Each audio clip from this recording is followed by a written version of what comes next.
अस्सलाम वालेकुम वरहमतुल्लाहि वबरकातुहू। आज मैं आपकी खिदमत में एक नई कहानी के साथ हाजिर हुई हूँ। पुराने जमाने में अक्सर मुल्कों में बादशाह हुकूमत करते थे। कभी ऐसा भी होता था कि किसी मुल्क का बादशाह बहुत जालिम होता और रआया की भलाई के लिए कोई खास काम ना करता, बल्कि मामूली सी खता पर भी उनको सख्त तरीन सजाएं देता। लोग डर और खौफ की वजह से अपने जायज हकूक से भी दस्तबरदार हो जाते और यूं जालिम बादशाह आराम से अपने महल में शाही जिंदगी से लुत्फ अंदोज होता। लेकिन अक्सर बादशाह रहमदिल होते थे और अपने मुल्क और रआया से मोहब्बत करते थे और हर वक्त मुल्क की भलाई के कामों में मसरूफ रहते थे। अपनी इस नेकी की वजह से वो न सिर्फ ताहयात हुकूमत करते थे, बल्कि मरने के बाद भी तारीख में उनका नाम सुनहरी हरफों से लिखा जाता था। आज हम एक ऐसे ही रहमदिल बादशाह का जिक्र कर रहे हैं जो अपनी रआया की खबरगिरी के लिए अक्सर भेस बदल कर महल से निकलता और जरूरतमंदों की मदद करता। एक दिन बादशाह मुसाफिर के भेस में करीबी गाँव की तरफ जा निकला। वो बड़ा रोशन दिन था। किसान और मजदूर सब खेतों में काम कर रहे थे। बादशाह एक तरफ खड़ा होकर उनको काम करता हुआ देखने लगा। बादशाह ने करीब खड़े हुए मजदूर से पूछा, आजकल तुम्हारा गुजर बसर कैसी होता है? मजदूर ने मुस्कुराकर बादशाह की तरफ देखा और पूछा, क्या तुम्हें काम चाहिए? बादशाह ने जवाब दिया, नहीं, मैं मुसाफिर हूँ, अगले गाँव जाना है, सुस्ताने के लिए जरा रुक गया था। मजदूर ने बादशाह को मुसाफिर जानकर अपने साथ खाना खाने की दावत दी और कहा, फिर तो तुम हमारे मेहमान हो। हमारे बुजुर्ग कहते हैं जब दस्तरखान से कोई मुसाफिर पेट भर कर उठता है, अल्लाह ताला उसका रिज़्क कुशादा कर देता है। मजदूर की बात सुनकर बादशाह दिल में बहुत खुश हुआ और इत्मीनान हुआ कि मेरी रआया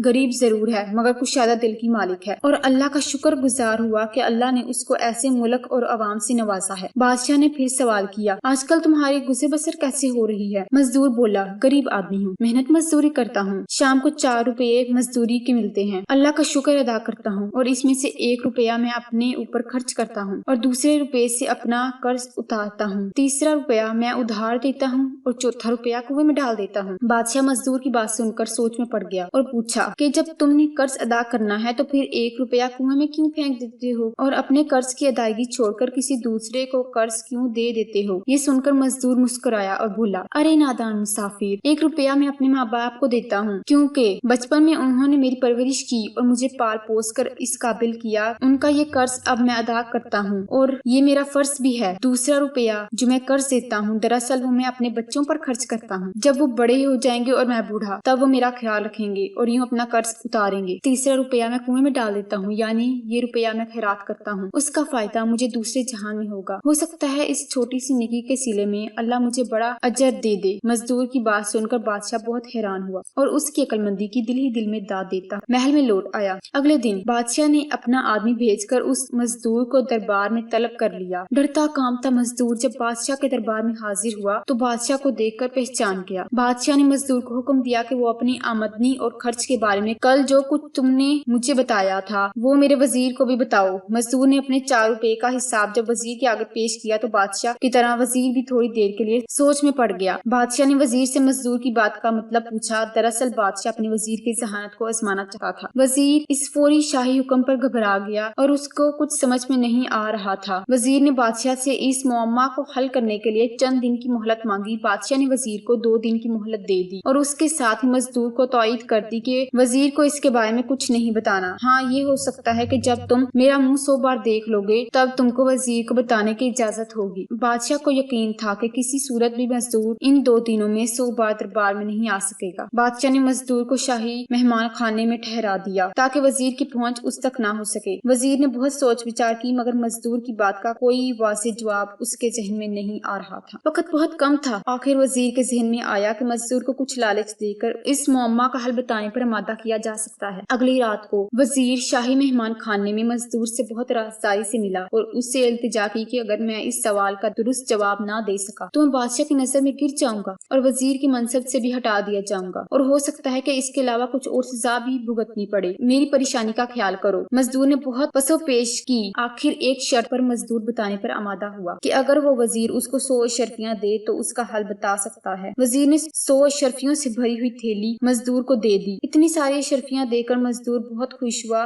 उसने अपनी जिंदगी में कभी इतनी दौलत नहीं देखी थी। मजदूर ने इन अशरफियों को एक बार गिन कर थैली में रखा और फिर वजीर को सारी बात बता दी। अगले दिन वजीर खुश खुश दरबार में आया और बादशाह के हुजूर इस मुअम्मा का हल पेश किया। बादशाह सुनकर हैरान हो गया और उसको कुछ अंदाजा हो रहा था कि मजदूर ने वजीर को सारी बात बता दी। بادشاہ نے مزدور کو دربار میں حاضر کرنے کا حکم دیا اور اس سے جواب طلب کیا۔ مزدور نے بہت اطمینان سے جواب دیا، حضور آپ نے شرط لگائی تھی کہ بادشاہ کا منہ 100 بار دیکھنے کے بعد بتانے کی اجازت ہو۔ میں نے وزیر کی دی ہوئی 100 شرطیوں میں آپ کا منہ دیکھ لیا، یوں میں نے آپ کی حکم عدولی نہیں کی۔ مزدور کی بات سن کر بادشاہ اس کی عقل مندی پر بہت خوش ہوا اور اسے بہت سے انعام و اکرام دے کر عزت سے رخصت کیا اور اپنے درباریوں میں شامل کر لیا۔ نتیجہ، مزدور کی ذرا سی عقل مندی اور سوچ سمجھ کر بات کرنے کی صلاحیت نے کس طرح مزدور کے سارے دکھ دور کر دیے اور وہ امیر کبیر اور عزت دار آدمی بن گیا۔ ہمیں بھی چاہیے کہ ہم بات کرنے سے پہلے اچھی طرح سوچ سمجھ لیں اور پھر بات کریں۔ اس تحریر میں کسی بھی قسم کی تجویز ہو تو کمنٹ سیکشن میں لازمی بتائیں، عمل کرنے کی بھرپور کوشش کی جائے گی۔